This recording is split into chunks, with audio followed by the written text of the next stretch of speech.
PSSI jangan lambat. Shin Tae-yong bisa berubah pikiran.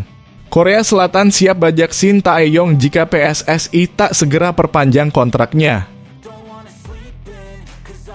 Pemain keturunan tidak menjadi masalah. Inilah beberapa negara yang banyak menaturalisasi pemain. Bung Towel harus lihat ini.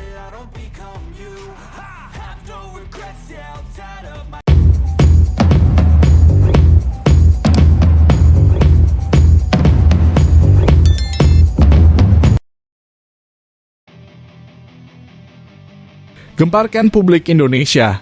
PSSI terlambat dalam perpanjang kontrak Shin Tae-yong. Korea Selatan gerak cepat bisa bajak Shin Tae-yong. Suatu hal yang dikhawatirkan publik Indonesia, terutama para pecinta timnas. Bagaimana tidak hingga detik ini PSSI belum juga memperpanjang kontrak Shin Tae-yong. Padahal Shin Tae-yong sudah menyelesaikan pekerjaannya dengan sesuai target. Kalau begini terus lama-lama Shin Tae-yong bisa berubah pikiran untuk diperpanjang kontraknya dan memilih pulang kampung ke Korea untuk melatih timnas negaranya yang mana saat ini membutuhkan pelatih kepala. Ayo Pak Erick Thohir dan jajaran pengurus PSSI jangan kelamaan. Segera lakukan penandatanganan kontrak Shin Tae-yong sekarang juga. Kalau sampai dalam waktu seminggu ini belum juga diperpanjang, kami pecinta timnas siap untuk mendemo kantor PSSI. Di sisi lain, timnas Indonesia perlu waspada mengenai status Shin Tae-yong yang masih belum memperpanjang kontraknya bersama PSSI lantaran Korea Selatan masih mencari pelatih baru. Sang pelatih asal Korea Selatan telah berjasa kepada sepak bola Indonesia sejak ditunjuk sebagai pelatih timnas Indonesia pada akhir tahun 2019 silam. Sejak kedatangannya, Shin Tae-yong berhasil menyulap skuad Garuda sebagai salah satu tim yang diperhitungkan di Asia. Meski belum bisa mempersembahkan trofi, STY berhasil membawa timnas Indonesia tampil di fase gugur Piala Asia 2023. Yang pertama kalinya sepanjang keikutsertaan mereka di ajang ini. Kemudian timnas Indonesia U23 asuhannya juga langsung menciptakan sejarah dengan masuk 4 besar di Piala Asia U23 2024 dalam keikutsertaan pertama mereka di ajang tersebut. Garuda Muda bahkan hampir lolos ke Olimpiade Paris 2024 jika saja mereka mampu meraih kemenangan dalam salah satu laga kontra Uzbekistan, Irak, dan Guinea. Meski pada akhirnya gagal ke Paris, Shin Tae-yong tetap akan mendapatkan perpanjangan kontrak karena sudah melebihi targetnya dengan mengantarkan timnas Indonesia U23 mencapai fase gugur Piala Asia U23 2024. Ketua Umum PSSI Erick Thohir menjanjikan adanya kontrak hingga 2027 yang mana merupakan tahun penyelenggaraan Piala Asia yang berikutnya. Namun hingga kini Shin Tae-yong masih belum menandatangani kontrak tersebut secara resmi. Artinya sang pelatih asal Korea Selatan tersebut bakal bebas pada Juni mendatang. Sang pelatih berusia 53 tahun itu sendiri telah memberikan update mengenai status kontraktualnya kepada pers pada Selasa 14 Mei 2024. Menurutnya dirinya belum bisa meresmikan pembaruan kontrak dengan PSSI karena sang ketua umum Erick Thohir masih sibuk. Shin Tae-yong memperkirakan bahwa dirinya bakal bertemu dengan Erick Thohir untuk membahas kontrak pada pekan depan. Karena memang Pak Erick banyak kesibukan jadi belum ada tanggal bertemu. Tapi kemungkinan besar minggu depan akan bertemu Pak Erick, kata Shin Tae-yong sebagaimana dilansir dari Antara. Ini memang belum ditandatangani tapi memang sudah ada pembicaraan dengan Pak Erick bahwa akan terus bersama sampai tahun 2027, ucap Shin. Sementara itu, di Korea Selatan, Federasi Sepak Bola Korea Selatan KFA masih mencari pelatih baru untuk tim nasional KFA telah memutuskan untuk berpisah dengan pelatih top asal Jerman, Jurgen Klinsmann, menyusul kegagalan mereka menjuarai Piala Asia 2023 lalu. Piala Asia 2023 sudah rampung sejak Februari lalu, namun timnas Korea Selatan tak kunjung menemukan pelatih baru.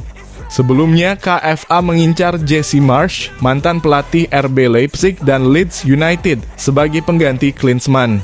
Namun demikian, pada Selasa 14 Mei 2024 dini hari waktu Indonesia Barat, telah dikonfirmasi bahwa Marsch bakal menangani timnas Kanada.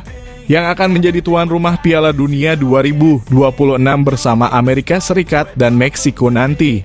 Tak heran, nama Shin Tae-yong pun kembali mencuat dalam radar KFA yang masih berupaya mencari pelatih baru.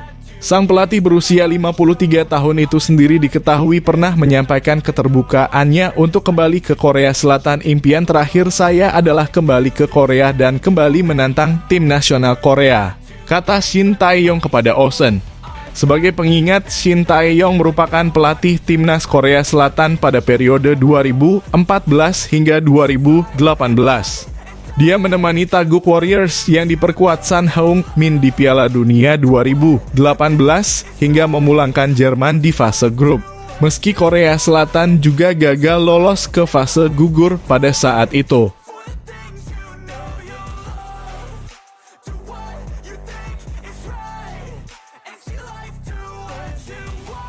Dengarkan ini wahai Bung Towel.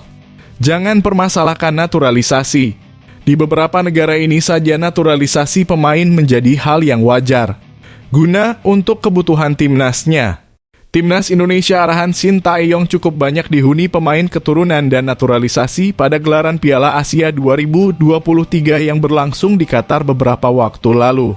Nama-nama seperti Andy Walsh, Saine Patinama, Ivar Jenner, Elkan Bagot, Rafael Struijk, Justin Hubner hingga Mark Locke jadi pilar penting timnas Indonesia di Piala Asia 2023 dihuni mayoritas pemain muda serta kombinasi pemain lokal dan naturalisasi yang diracik. Shin Tae-yong sukses membuat timnas Indonesia tampil impresif. Dilansir dari laman Transfermarkt, rata-rata usia pemain timnas Indonesia di Piala Asia adalah 23 tahun. Meski begitu, skuad Garuda sukses mencatat sejarah pada ajang Piala Asia 2023 Qatar dengan melaju ke babak 16 besar lewat drama menegangkan di laga terakhir fase grup Piala Asia 2023.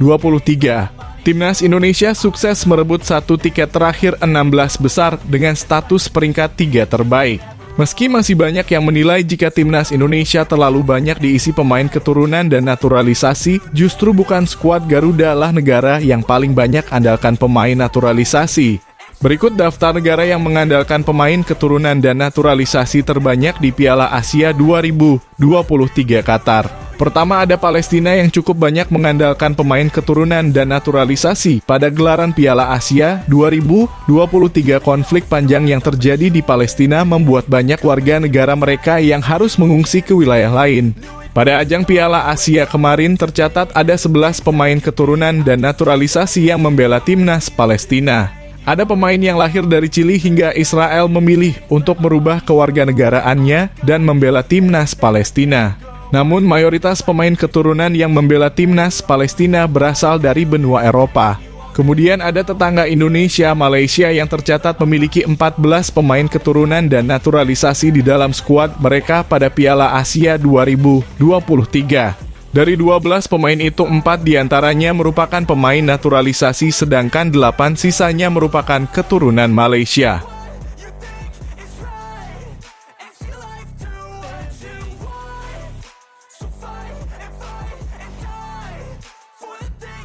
Pemain timnas Indonesia Elkan Bagot mengunggah postingan di Instagram untuk pertama kalinya setelah menjadi sasaran hujatan sejumlah supporter. Timnas Indonesia U23 terpaksa harus mengubur mimpinya untuk tampil di Olimpiade Paris 2024 lantaran kalah dengan skor 0-1 dari Guinea. Dalam laga playoff interkontinental yang dimainkan di Clairefontaine, Paris, Prancis, Kamis 9 Mei 2024 lalu tersebut, gol Ilaix Moriba menjadi satu-satunya pembeda di antara kedua tim. Skuad Garuda Muda dilanda banyak masalah untuk laga tersebut, seperti ketiadaan Rizky Ridho yang harus menjalani skorsing dan Justin Hubner yang dipulangkan ke Cerezo Osaka setelah Piala Asia U23 2024. Cerezo menolak untuk melepas Hubner lagi untuk playoff interkontinental menuju Olimpiade Paris 2024 dan Elkan Bagot, yang sudah tidak bermain lagi di sisa musim karena timnya, Bristol Rovers, sudah merampungkan musim, pun dipanggil. Kewenangan untuk Bagot berada di Ipswich Town selaku klub pemiliknya dan timnas Indonesia sempat meminta izin kepada klub yang baru promosi ke Premier League tersebut agar melepas Bagot. Namun Ipswich tidak kunjung melepas Bagot dan sang bek tengah berusia 21 tahun tersebut pun menjadi sasaran para supporter timnas Indonesia setelah kekalahan kontra Guinea. Mereka membanjiri kolom komentar akun Instagram Elkan Bagot seusai kekalahan kontra Guinea dan sang bek tengah tak kunjung memberi respons. Pada Senin 13 Mei 2024 malam ini, Bagot mengunggah sesuatu ke media sosial Instagram untuk pertama kalinya setelah kekalahan timnas Indonesia U23 dari Guinea. Dia mengunggah foto terkininya sedang berlibur bersama kekasihnya selagi menutup kolom komentarnya di Instagram. Sementara itu, Bagot bisa kembali ke skuad timnas Indonesia untuk 2 laga di kualifikasi Piala Dunia 2026 zona Asia kontra Irak dan Filipina. Skuad senior asuhan Sintayong itu hanya memerlukan 1 kemenangan lagi untuk mengamankan kelolosan ke putaran ketiga.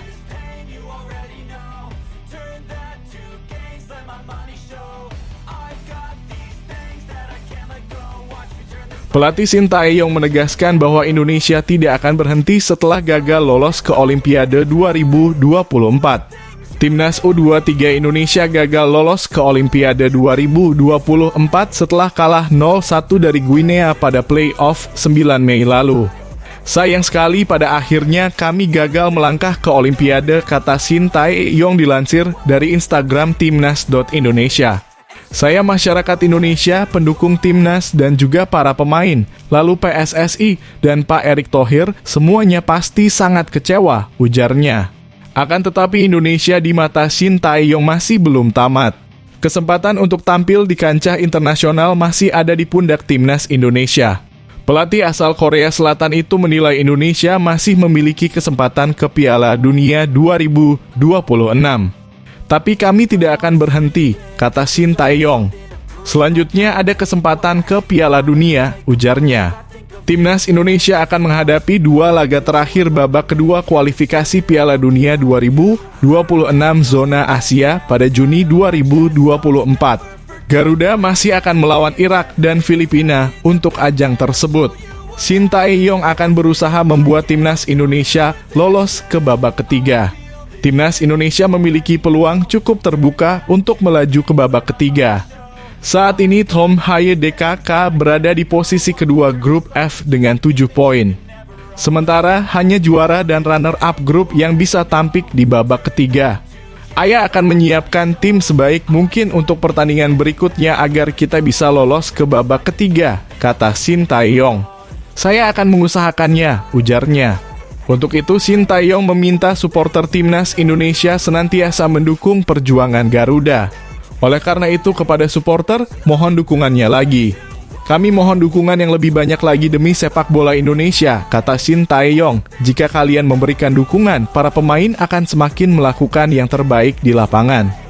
Pada kesempatan kemarin di Piala Asia U23, segala pencapaian kemarin berhasil didapatkan tak lepas dari peran para pendukung. Jadi saya harap dukungan yang lebih banyak lagi. Jangan lelah mendukung kami, mendukung timnas. Terima kasih, ujarnya.